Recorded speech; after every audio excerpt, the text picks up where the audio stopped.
श्रीमन्नारायणाय नमो नमः। श्रीमद् भगवद गीता की अमृतमयी बातें विभिन्न देशों में विभिन्न ज्ञानियों के द्वारा, विभिन्न भक्तों के द्वारा गाई जाती है। इनके स्मरण में जो दिव्य आनंद आता है कहा नहीं जा सकता, अनुभवनीय है। इस संदर्भ में मैं आपके सामने श्रीमद् भगवद गीता का पंचदश अध्याय का 7वां श्लोक, जिसमें आत्मा जब परमात्मा में मिल जाती है तो क्या अवस्था होती है, कैसे यही आत्मा फिर से वापस नहीं आती है, वह बात यहाँ बतलाई गई है। अर्थात जीव जब परमात्मा में मिल जाता है वह वापस नहीं आता है। जैसे कि सभी ने देखा होगा, कहीं पानी नीचे गिरा है, रात में चंद्र का किरण वहाँ गिरती है, चंद्र दिखाई देता है उस पानी में। सुबह होने पर सूरज के आलोक में जब वह पानी सूख जाता है तो वहाँ और कुछ प्रतिबिंब सूर्य का भी दिखाई नहीं देता है और चंद्र का तो सवाल नहीं उठता है। कहने का अर्थ है, जब जीव अलग हो जाता है माया से, अविद्या से, वह परमात्मा में मिल जाता है। स्वयं ब्रह्म का अंश ही था और वहीं फिर उनका अंश हो जाता है। उनका रिफ्लेक्शन और नहीं होता है, वापस नहीं आता है, पुनर्जन्म नहीं होता है। वह क्रम ऐसा ही है। श्लोक स्मरणीय है। ममैवांशो जीवलोके जीवभूतः सनातनः मनः षष्ठानीन्द्रियाणि प्रकृतिस्थानि कर्षति। मम एव अंशः, मेरा ही अंश, परमेश्वर का अंश, ब्रह्म का एक अंश, सनातनः, सनातनः अर्थात सर्वदा प्रसिद्ध है, था, है और रहेगा।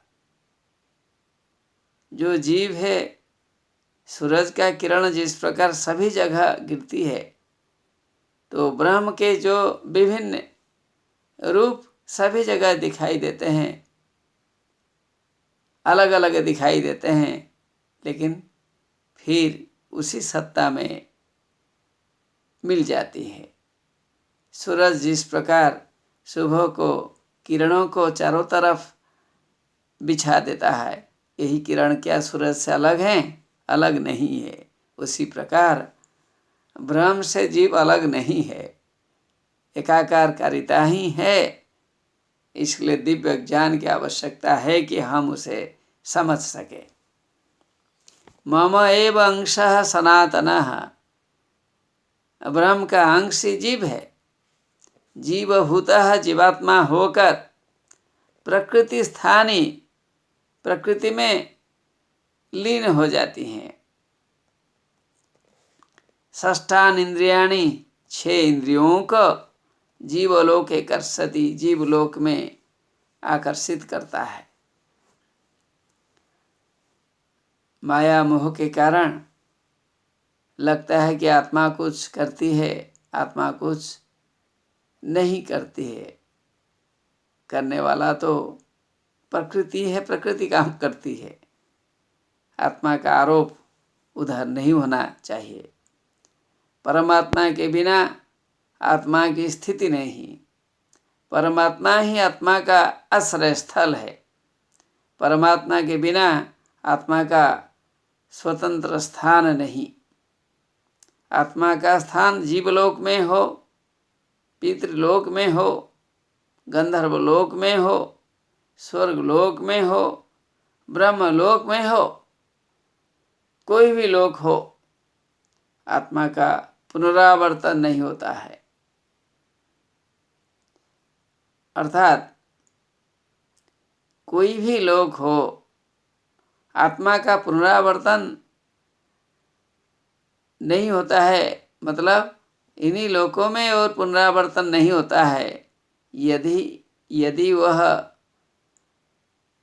ब्रह्म में मिल जाती है। आत्मा ब्रह्म में मिल जाती है, कोई भी लोक में वह फिर वापस नहीं आती।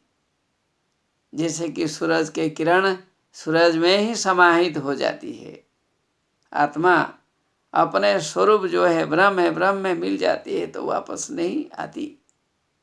तभी लोगों का जो वर्णन होता है भिन्न भिन्न लोक में था, यह विचार वहाँ नहीं आता है।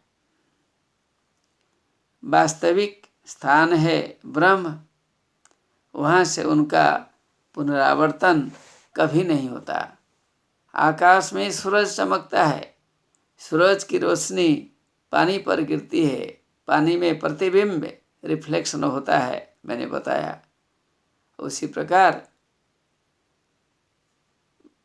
जीव का और पुनरावर्तन नहीं होता है, यही बात हमें समझनी होगी।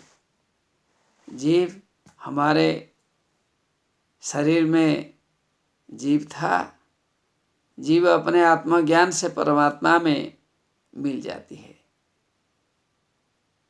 और वह परमात्मा से वापस नहीं आती। यह भाव सभी को ग्रहण करना होगा। नमो नमः।